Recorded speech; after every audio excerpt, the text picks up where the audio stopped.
ऐसे ही हरविंदर कल्याण ने भी पहला इलेक्शन 2005 में लड़ा था। उसके बाद उनका एक इलेक्शन वो हारे थे, 9 में उन्होंने फिर दोबारा इलेक्शन लड़ा, 2 इलेक्शन वो हारे हैं, 2 वो जीते।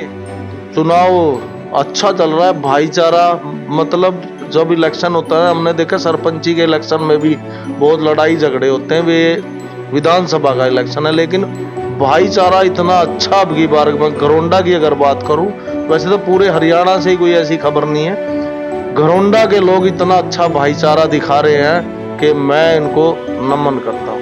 मतलब वोट उनकी बढ़ी, एक प्लान उन्होंने काम कर लिया, लेकिन वोट उनकी बढ़ी। लेकिन जो पिछला मुकाबला था वहां अनिल राणा आ गए थे, और अब की बार जो टक्कर है वो बिल्कुल आमने, और जो 14 की अगर हम बात करें उसमें नरेंद्र सागवान भी थे। नमस्कार, स्वागत है आप सभी का न्यू हिंदुस्तान 24 में। मैं संजय चौधरी। आज हम पहुंचे हैं घरोंडा विधानसभा में, और हरियाणा जहां 90 सीटों पर चुनाव होना है, 5 तारीख में चुनाव।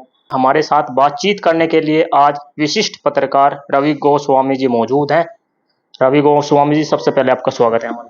बहुत बहुत धन्यवाद।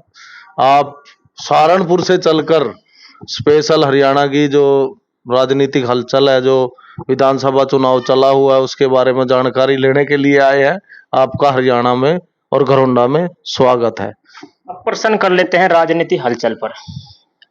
घरोंडा विधानसभा की अगर हम बात करें, हरविंदर सिंह कल्याण यहाँ से चुनाव लड़ रहे हैं, जो बीजेपी से हैं, और लगातार 2 बार चुनाव जीतते आ रहे हैं। कांग्रेस की अगर हम बात करें तो कांग्रेस की वीरेंद्र सिंह राठौर चुनाव मैदान में है। तो क्या लग रहा है आपकी बात? जो मौजूदा विधायक है 2 बार के हरविंदर कल्याण, उनका भी चौथा ये इलेक्शन है। जो वीरेंद्र सिंह राठौर है, उनका भी ये चौथा इलेक्शन है, जो कांग्रेस से है। और जो जयपाल शर्मा आम आदमी पार्टी से है, उनका भी ये चौथा इलेक्शन है। ये मतलब एक संयोग है कि 3 प्रत्याशी अपना चौथा इलेक्शन यहाँ से लड़ रहे हैं। वीरेंद्र सिंह राठौर ने पहला इलेक्शन लड़ा था 2005 में, बीच में उन्होंने एक इलेक्शन छोड़ दिया था, लेकिन वो भी इलेक्शन उनका ही माना जाता है, जो 19 वाला अनिल राणा ने लड़ा था। ऐसे ही हरविंदर कल्याण ने भी पहला इलेक्शन 2005 में लड़ा था। उसके बाद उनका एक इलेक्शन वो हारे थे, 9 में उन्होंने फिर दोबारा इलेक्शन लड़ा, 2 इलेक्शन वो हारे हैं, 2 वो जीते हैं। नहीं, एक हारे हैं, 9 वाला, सॉरी माफ करें, 9 से वो शुरू हुए थे, तो चौथा इलेक्शन है उनका। तो अब तीसरा इलेक्शन वो लड़ रहे हैं। ऐसे ही जयपाल शर्मा 2 बार आजाद लड़े, 2000 में, 2005 में भी वो आजाद लड़े थे। वो मात्र 21 वोटों से आजाद कैंडिडेट, ये घरोंडा का इतिहास है कि मात्र 21 वोटों से वो रेखा राणा से हार गए थे।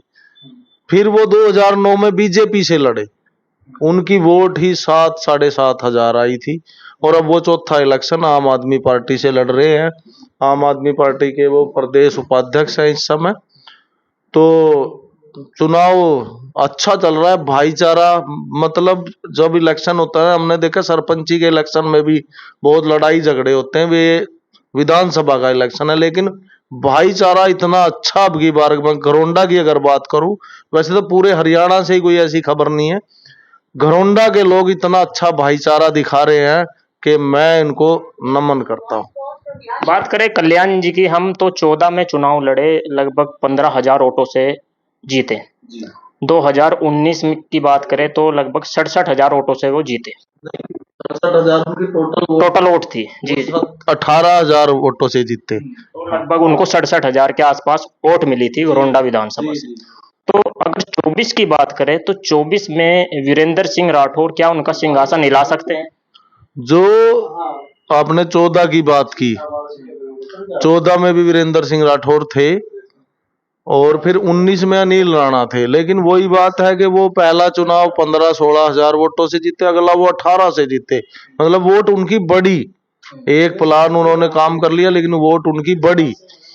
लेकिन जो पिछला मुकाबला था वहां अनिल राणा आ गए थे, और अब की बार जो टक्कर है वो बिल्कुल आमने, और जो 14 की अगर हम बात करें उसमें नरेंद्र सागवान भी थे। वो मामला त्रिकोणीय था। 3 मेन प्रत्याशी मैदान में थे, नरेंद्र सागवान भी थे जो इनेलो की टिकट पर लड़ रहे थे। अब जो ये 24 का चुनाव है, ये बिल्कुल आमने सामने का चुनाव है। यहाँ कुछ भी हो सकता है। जो विधायक हैं 2 बार के हरविंदर कल्याण, वो विकास के नाम पर वोट मांग रहे हैं। उन्होंने बहुत सारी डेवलपमेंट करने की बात कर रहे हैं। उन्होंने घरौंडा में काम किया भी है, ये सच्चाई भी है, काम घरौंडा में बहुत हुए हैं। और जो वीरेंद्र सिंह राठौर हैं, वो मैं जो उनकी उसमें जाता हूँ जनसभा में, वो कहते हैं भाई मेरी ट्रेनिंग 20 साल की हो गई है, अब बहुत हो गया। थोड़ी सी एक लोगों के अंदर ये भी, अभी 20 साल हो गए, एक बार इसको देख लेते हैं। तो विकास और इधर 20 साल, या वो उसको डिनाई करते हैं कि काम हुए ही नहीं है, लेकिन जो हुआ है वो लोगों को दिखाई दे रहा है। तो चुनाव बड़ा टाइट चुनाव है और कुछ भी हो सकता है अब की बार। तो आप जैसे लगातार काफी दिनों से यहाँ पर कवरेज कर रहे हैं, तो क्या लग रहा है आपको, जनता का रख रखाव क्या लग रहा है? जनता के रख रखाव की तो मैं पहले बात कर रहा था कि भाईचारा अब की बार कोई खराब ही नहीं कर रहा। कल ही हमारी जो पत्रकार है सिमरन, वो गई फील्ड में लोगों के व्यू लेने के लिए। लोग मुझे फोन करते रहते हैं, अब जी भाई अंधे को तो हरा हरा ही दिखाई देता है, भाई कांग्रेस वालों को दिख रहा है कांग्रेस बन रही, बीजेपी वालों को दिख रहा है बीजेपी बन रही, लेकिन असली रिपोर्ट, अभी भी मुझे एक फोन आया था, भाई आप बताओ क्या हो रहा है। तो जितने हम लोगों से मिल रहे हैं, कोई अपना भाईचारा नहीं खराब कर रहा है, कोई किसी की बुराई नहीं ले रहा है, भाई वोटे साइलेंट है। बीजेपी वाला आता है भाई तेरी दे देंगे, कांग्रेस वाला आता है भाई तेरी दे देंगे। लोगों को मतलब अब पढ़े लिखे भी हो गए हैं, जागरूक समाज हो गया है, कोई किसी के लिए बुराई नहीं लेना चाहता।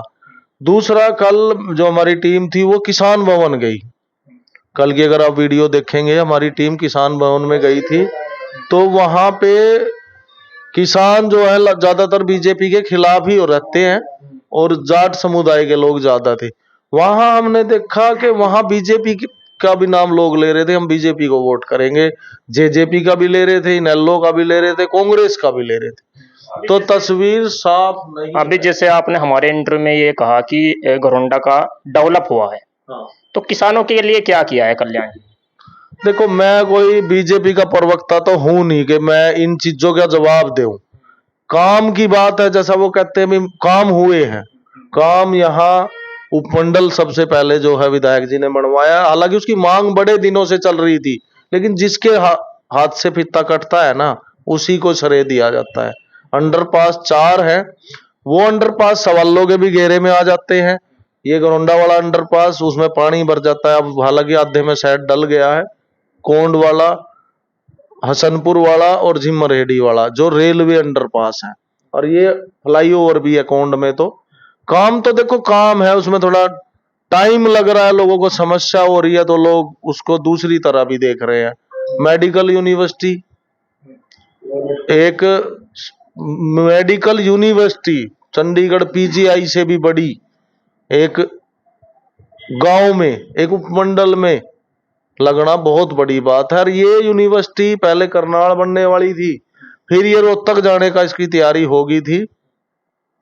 ये फिर बीजेपी आ गई तो उन्होंने खींच के इसको विधायक हरविंदर कल्याण का ही ये मतलब उन्होंने किया है। हालांकि देखो, एक बात और मैं आपको बताता हूं कि आज के टाइम में कुछ लोग ये भी कहते हैं भाई विधायक को तो बनाया इसीलिए जाता है कि वो काम करे, पैसा भी सरकार का होता है, जमीन पंचायती होती है। तो लेकिन ये है कि इच्छा शक्ति को आदमी को ध्यान देना चाहिए। भाई अब आप न्यूज बना रहे हो तो आपको तो चैनल नहीं रखा ही न्यूज बनाने के लिए, उसकी सैलरी आपको मिलती है। ऐसे ही विधायक है, विधायक को तो हम चुनते ही काम करने के लिए हैं, लेकिन जो उसने किया है उसको नजरअंदाज नहीं कर सकते। क्योंकि पहले इस हरियाणा में, इस घरौंडा में तो ऐसा लगता था जैसे हम गांव में आ गए। मैं बता रहा हूँ अपनी खुद का एक्सपीरियंस, मैं गांव में, मेरा गांव ऊंचा समाना, मेरा गांव इस घरौंडा से अच्छा लगता था, और मुझे यहाँ आने के लिए मेरे भाई बहुत दिन से कह रहे थे, लेकिन मैं इसकी जो कंडीशन थी उसको देख के आता नहीं था। फिर मैं 2017 में थोड़ा थोड़ा काम हुआ, फिर मैं यहाँ आ गया। मेरा निजी एक्सपीरियंस है। तो काम तो हुए हैं, काम हुए। तो प्रश्न आपसे ये है, जैसे 2 बार लगातार जीतते आ रहे हैं हरविंदर कल्याण जी, तो अब की बार लगता है वीरेंद्र सिंह राठौर उन पर भारी नजर आ रहे हैं। एंटी इनकम्बेंसी की बात आप कर रहे हो कि 2 बार जब एक आदमी एक सीट पे बैठा रहता है तो लोगों की नाराजगी होती है। ये है नहीं है, थी। अभी जब चुनाव चला था तो बहुत सारे लोग नाराज थे, बहुत सारे सरपंच, जब वीरेंद्र सिंह राठौर को टिकट मिला तो कई सरपंच बीजेपी वाले वहां हमने ज्वाइन करते दिखे, और चुनाव को देख के ऐसा लग रहा था भाई ये तो बस तूफान आ गया। लेकिन वो धीरे धीरे धीरे धीरे वो मामला बराबरी पे आके खड़ा हो गया। जो वीरेंद्र राठौर उस दिन ऐसा लग रहा था ना ये तो बस हो गया काम, कुछ सरपंच भी वापस आ गए। अब बीजेपी ने उनको क्या गुट्टी पिलाई है, क्या किया है, लेकिन वो वापस आ गए कुछ, और चुनाव इस समय बराबरी पे खड़ा है। टक्कर असली में वीरेंद्र राठौर दे रहे हैं। जो टक्कर आपका सवाल है भाई क्या वो टक्कर दे रहे हैं, दे रहे हैं जी, बिल्कुल दे रहे हैं। कुछ भी हो सकता है, कुछ भी हो सकता है। तो अंत में आपका क्या कहना है? अंत में मैं सभी लोगों से एक अपील करना चाहूंगा, चुनाव हमारे देश में कहीं भी आप देखो, चुनाव तो 5 के 5 साल चलते रहते हैं। हालांकि मोदी जी कानून ले आए हैं 1 नेशन 1 इलेक्शन का, और वो शायद लागू भी हो जाएगा अगली बार। हम इसे मैं समस्या कहूंगा कि 5 के 5 साल हम चुनाव में रहते हैं। अभी लोकसभा, विधानसभा, नगर पालिका, नगर परिषद, भाई फिर पंचायत, ये जिला परिषद, तो चुनाव आते जाते रहते हैं। सभी लोगों से मैं अपील ये करूंगा, अपना भाईचारा इन नेताओं के लिए, इन पार्टियों के लिए बिल्कुल भी खराब ना करें। और जो एक मैसेज घरोंडा दे रहा है वो मैसेज पूरे देश में नहीं जाना चाहिए। मैं नहीं कहूंगा पूरे हरियाणा में, पूरे हरियाणा में वैसे शांति है, ऐसी ही शांति पूरे देश में बनाए रखो। इलेक्शन एक ऐसी चीज है कि वो उसमें किसी के साथ ना बहस करो ना जबरदस्ती करो। ये एक ऐसा मुद्दा है कि मुझे अधिकार है कि मुझे किसको वोट करनी है, तो उसमें, या आपको किसको वोट करनी है, मैं क्यों जोर लगाऊं। वो आपका मौलिक अधिकार है, मेरा मौलिक अधिकार है। मेरा जहां दिल करेगा मैं वहां वोट करूंगा, जहां आपका दिल करेगा वहां आप वोट करिए, लेकिन सोच समझ के करिए और वोट करिए जरूर। क्योंकि अगर वोट आप नहीं करेंगे तो कोई गलत आदमी आपके लिए 5 साल तक आपका जो है, गलत आदमी आपकी जो सीट है, जिस चीज का भी चुनाव है वहां बैठ सकता है। तो सभी से अपील करूंगा कि वोट जरूर करिए और सोच समझ के करिए।